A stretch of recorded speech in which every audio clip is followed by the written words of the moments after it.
Judges 8. Now the Ephraimites asked Gideon, "Why have you treated us like this? Why didn't you call us when you went to fight Midian?" And they challenged him vigorously. But he answered them, "What have I accomplished compared to you? Aren't the gleanings of Ephraim's grapes better than the full grape harvest of Abiezer? God gave Oreb and Zeeb, the Midianite leaders, into your hands. What was I able to do compared to you?" At this their resentment against him subsided. Gideon and his 300 men, exhausted yet keeping up the pursuit, came to the Jordan and crossed it. He said to the men of Succoth, "Give my troops some bread, they are worn out, and I am still pursuing Zebah and Zalmunna, the kings of Midian." But the officials of Succoth said, "Do you already have the hands of Zebah and Zalmunna in your possession? Why should we give bread to your troops?" Then Gideon replied, "Just for that, when the Lord has given Zebah and Zalmunna into my hand, I will tear your flesh with desert thorns and briars." From there he went up to Peniel, and made the same request of them. But they answered as the men of Succoth had. So he said to the men of Peniel, "When I return in triumph, I will tear down this tower." Now Zebah and Zalmunna were in Karkor, with a force of about 15,000 men. All that were left of the armies of the eastern peoples, 120,000 swordsmen, had fallen. Gideon went up by the route of the nomads east of Nobah and Jogbehah, and attacked the unsuspecting army. Zebah and Zalmunna, the 2 kings of Midian, fled, but he pursued them and captured them, routing their entire army. Gideon, son of Joash, then returned from the battle by the pass of Eris. He caught a young man of Succoth and questioned him, and the young man wrote down for him the names of the 77 officials of Succoth, the elders of the town. Then Gideon came and said to the men of Succoth, "Here are Zebah and Zalmunna, about whom you taunted me by saying, 'Do you already have the hands of Zebah and Zalmunna in your possession? Why should we give bread to your exhausted men?'" He took the elders of the town and taught the men of Succoth a lesson by punishing them with desert thorns and briars. He also pulled down the tower of Peniel and killed the men of the town. Then he asked Zebah and Zalmunna, "What kind of men did you kill at Tabor?" "Men like you," they answered, "each one with the bearing of a prince." Gideon replied, "Those were my brothers, the sons of my own mother.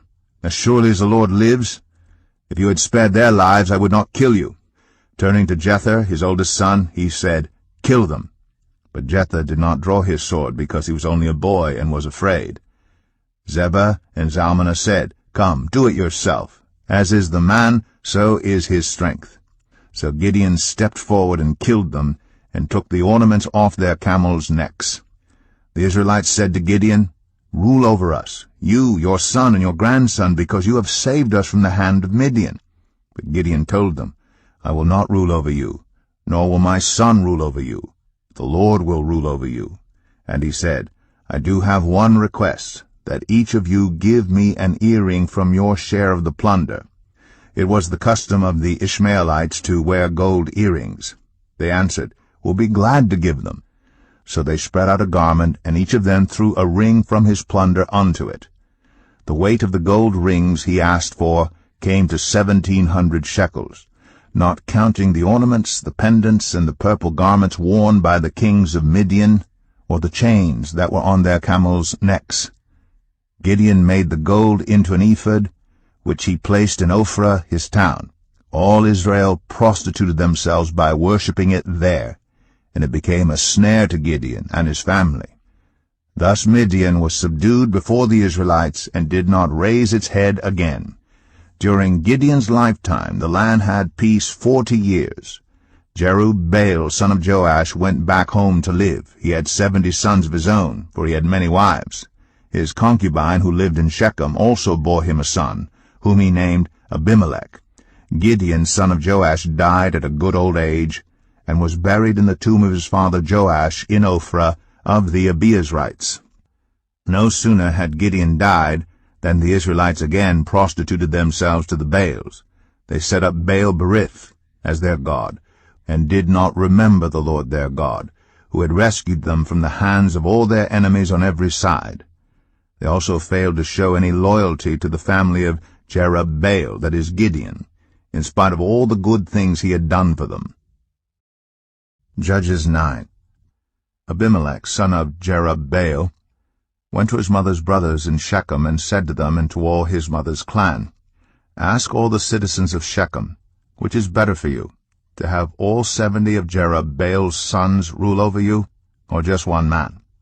Remember, I am your flesh and blood." When the brothers repeated all this to the citizens of Shechem, they were inclined to follow Abimelech, for they said, "He is related to us." They gave him 70 shekels of silver from the temple of Baal-berith, and Abimelech used it to hire reckless scoundrels who became his followers. He went to his father's home in Ophrah, and on one stone murdered his 70 brothers, the sons of Jerubbaal.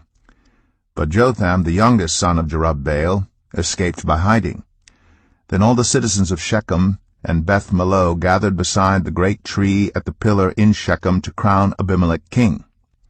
When Jotham was told about this, he climbed up on the top of Mount Gerizim and shouted to them, "Listen to me, citizens of Shechem, so that God may listen to you."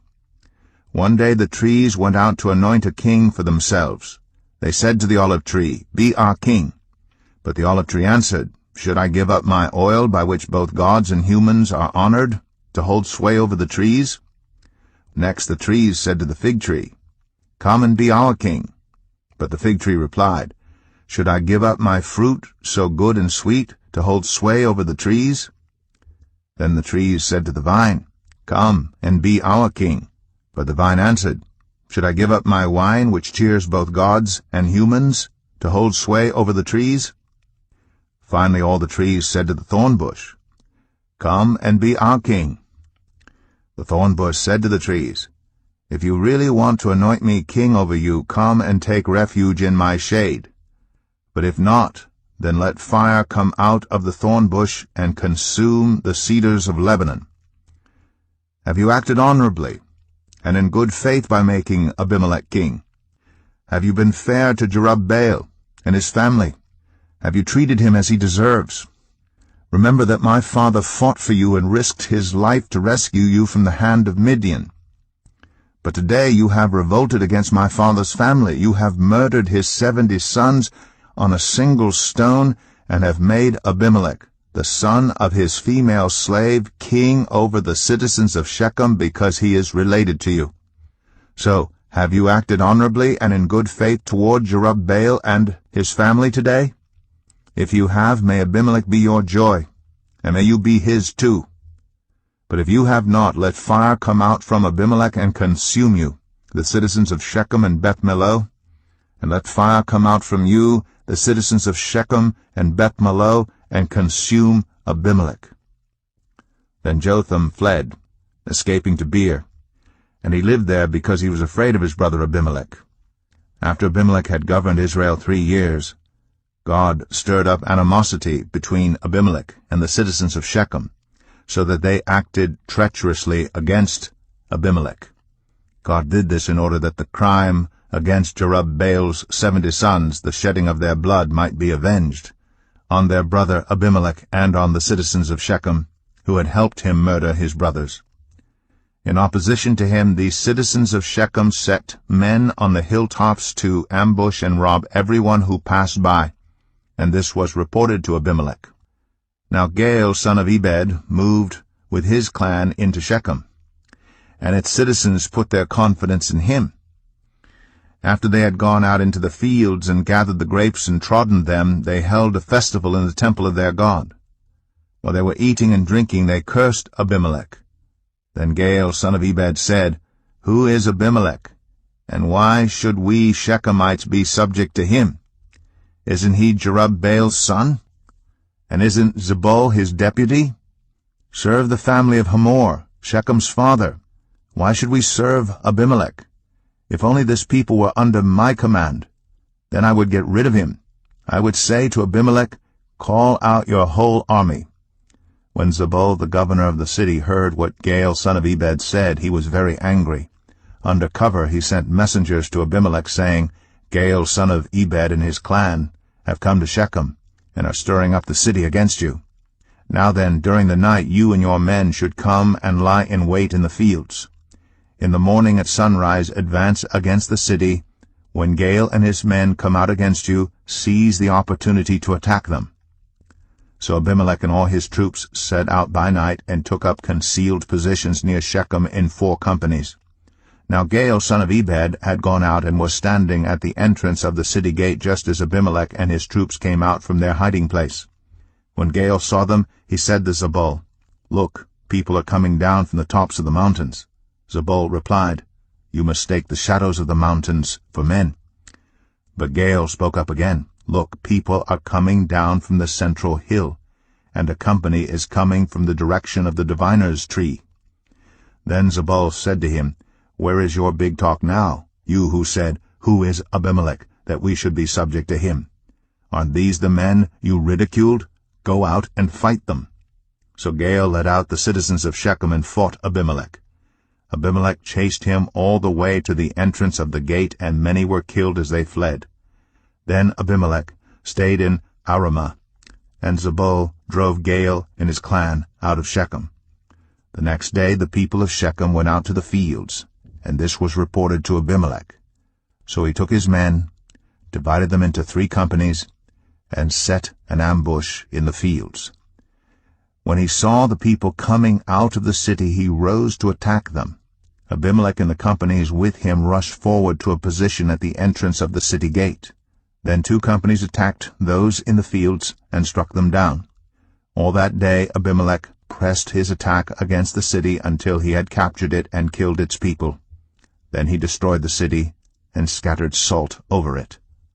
On hearing this, the citizens in the tower of Shechem went into the stronghold of the temple of El-Berith.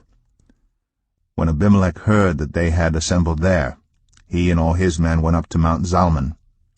He took an axe and cut off some branches which he lifted to his shoulders. He ordered the men with him, "Quick, do what you have seen me do." So all the men cut branches and followed Abimelech. They piled them against the stronghold and set it on fire with the people still inside. So all the people in the tower of Shechem, about 1,000 men and women, also died.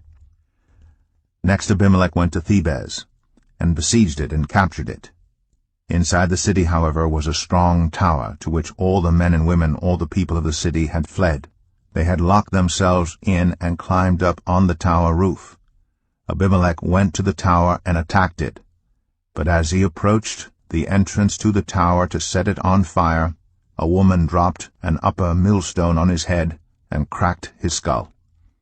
Hurriedly, he called to his armor-bearer, "Draw your sword and kill me so that they can't say a woman killed him." So his servant ran him through, and he died. When the Israelites saw that Abimelech was dead, they went home.